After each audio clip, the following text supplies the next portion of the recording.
సరే, ఈ బొగ్గు గనుల ప్రైవేటైజేషన్ ఎట్లా చూస్తారు? ఎందుకంటే మన దగ్గరే చాలా ఎక్కువ ఉంటుంది తెలంగాణ ప్రాంతంలోనే, ఎట్లా చూస్తారు? ఇక్కడ రెండు విషయాలున్నాయమ్మా.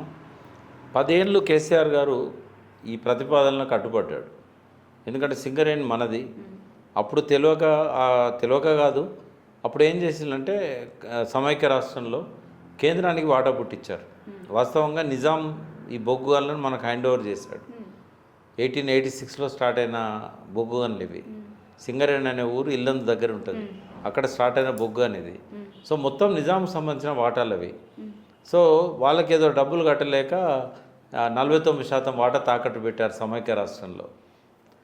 అయితే అది మన వాటా, అది 51% మనకుంది కాబట్టి మెజార్టీ నిర్ణయం తీసుకొని బొగ్గు గనులు రాకుండా ఆపిండి కేసీఆర్. ఇప్పుడు ఏం చేశారు, అధికారంలోకి రాగానే బొగ్గు గనులను వేలం పెట్టారు. చాలా విషాదం ఏంటంటే గనుల శాఖ మంత్రి కిషన్ రెడ్డి.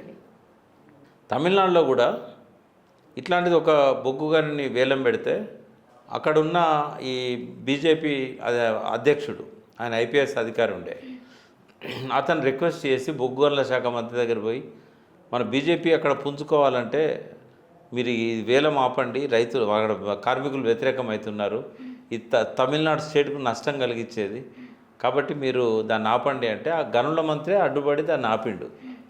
ఇక్కడ సాక్షాత్తు గనుల మంత్రే వేలానికి సంతకం పెట్టారు.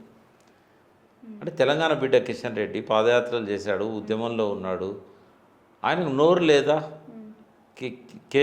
కేసీఆర్ గారు 10 ఏళ్ళు ఆపిండు కదా. మనం ఇప్పుడు చేస్తే ఇది మనకు అప్రతిష్ట పాలు అవుతుంది. ప్రజలంతా మనల్ని గెలిపించారు, ఆదిలాబాద్ జిల్లాలంతా బీజేపీ గెలిచింది. మరి ఆయనే దానికి సంతకం పెట్టడం అనేది, దానికి అనుకూలంగా మాట్లాడడం అనేది చాలా మింగుడు పడలేని పరిస్థితి అది. రెండవది ఏంటంటే దీనివల్ల ఏం నష్టం జరుగుతుంది వేలం పెట్టడం వల్ల? ఈ ప్రైవేటైజ్ కావడం వల్ల ఏమైందంటే కార్మికుల ఉద్యోగ భద్రత అనేది ఉండదు. వాళ్ళు మిషన్లు తెచ్చి ప్రజలను, ఆ కార్మికులను తగ్గిస్తారు.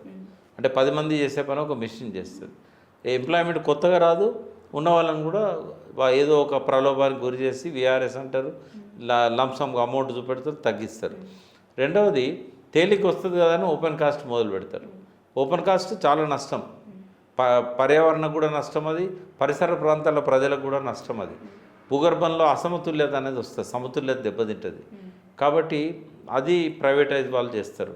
వాళ్ళు తీసి గుట్టలు పోస్తారు తప్ప మళ్ళీ నింపరు బొగ్గు తీసినాక. ఇట్లాంటి నష్టాలన్నీ కూడా చేస్తారు. పరోక్షంగా ప్రజల మీద పన్నుల భారం పెరుగుతుంది.